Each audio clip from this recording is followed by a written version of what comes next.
and welcome to another video. In this video, we will start with preparing a palette pour, and I will be pouring my own palette yet again. Now, I needed some supplies from the shops, so you can see the bag of my favorite art shop is back on the table again. Let's see what I bought from them this time. A fancy palette, which holds 48 half pans, and then also something that I have not yet bought before, because I have bought palettes, these little half pans themselves. They are empty half pans, so they should be good for pouring in the paint.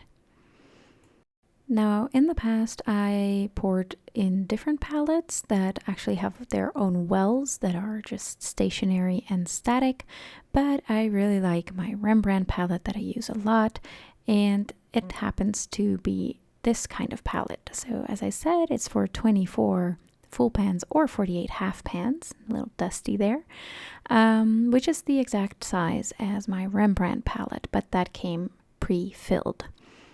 Now, I actually did buy some paints a while ago, and I haven't shown them to you guys on the channel yet. But if you saw the thumbnail, or maybe I will put it in the title, these are actually tubes of Sennelier paints. They're a French brand, and I got them for quite a bargain secondhand. So they have been used, and I think some palettes were poured with them because they do seem equally empty most of the time, but I got them at a good price, and all that remains left for me to do is actually pour my palette so I can start using them, because I do tend to use palettes more than straight out of the tube, because I waste a lot of paint if it just sits there on my mixing palette and I begin another piece. So this palette actually comes with an inlay, and I'm trying to get it out, but it's not going smoothly. Now, as you can see, 4 of those metal strips, and below there is another surface on which you can mix your paints. But if you decide to keep the pans and the inlay in, you won't actually see that. Now, the metal strips, they contain the half pans, and you can put a brush in the middle, as is quite customary with these palettes. Those little metal strips at the top of those rows are actually made so you can bend them a little bit so the pans go in easy, and actually tighten them when they're all in so that they remain in place. As I said, the Rembrandt palette that I got pre-filled is pretty similar. It is a little bit more matte, but it is about the same size. As you can see, this one is a little bit more shiny. I put the sticker on there myself. I made a video about that too. So if you want to check that out, I will link it up above. The Rembrandt palette actually is a little bit more slim than the one I bought, but it's not by a lot, and I don't intend to travel with it, so it should be fine. Now here you can see what a palette like this would actually look like if you fill it up. Now there are some pans in here that I put there myself, so they're more than the standard 48 half pans in here. They calculate one row to be 12 half pans, but it actually fits 13, so you can slide some extra paints in there if that's what you're worried about. As you can see, if we open them up, they are very similar, except for the one is filled with happy and bright colors and a swatch card that I made myself, so it's easy to reference. But I will be doing that for this palette in the future too. Now, these cups, they are by the same brand that made this palette, and I think the brand is called Ami, if I'm not mistaken. So they actually make this, but they don't sell it as a set. So I added both of those products to my cart when checking out.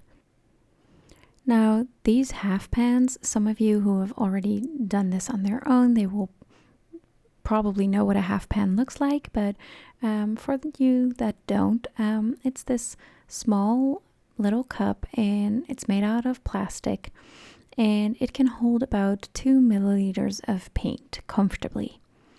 You can use this if you have paint tubes that you actually want to put in a palette, and like I am right now, and it's easier sometimes if you want to switch out colors. So if you're not quite sure what colors you actually want in your palette, this option would be a lot more safe in that way than buying a palette with wells that are just fixed and static, because you will actually have to use the paint that you poured completely before being able to put another color in.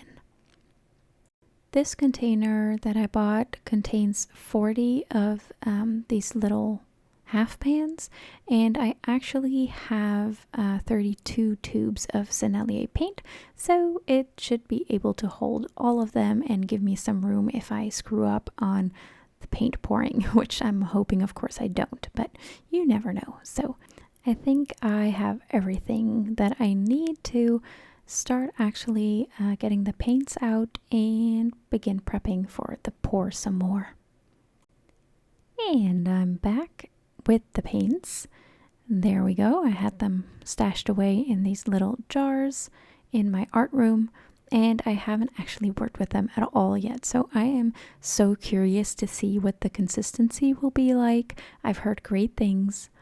They are a honey-based paint, and I actually don't own any honey-based paints as of yet, so I am guessing the formulation is going to be very different, and I'm hoping I didn't really make a mistake by trying to pour this type of palette with this type of honey-based paint and finding out that the consistency is not what lends itself best for this type of palette, but let's hope.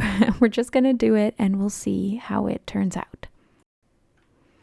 Now, when prepping for a palette pour, I find it very useful to lay out all the paint tubes that I have that will actually go into the palette. And I did mention I have, I think, 32 of these tubes, but if I'm not mistaken, there's also a double in this set when I purchased it.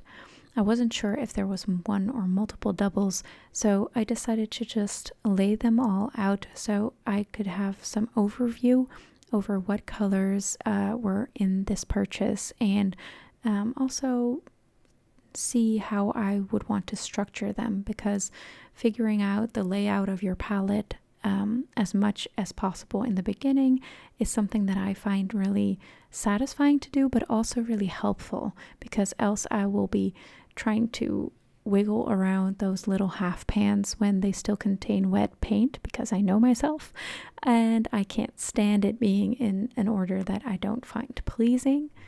So I will fuss with those little half pans, and I will get paint all over my new palette, and I will be left with a lot more work than just structuring it out in the beginning and seeing what will fit and what will look best.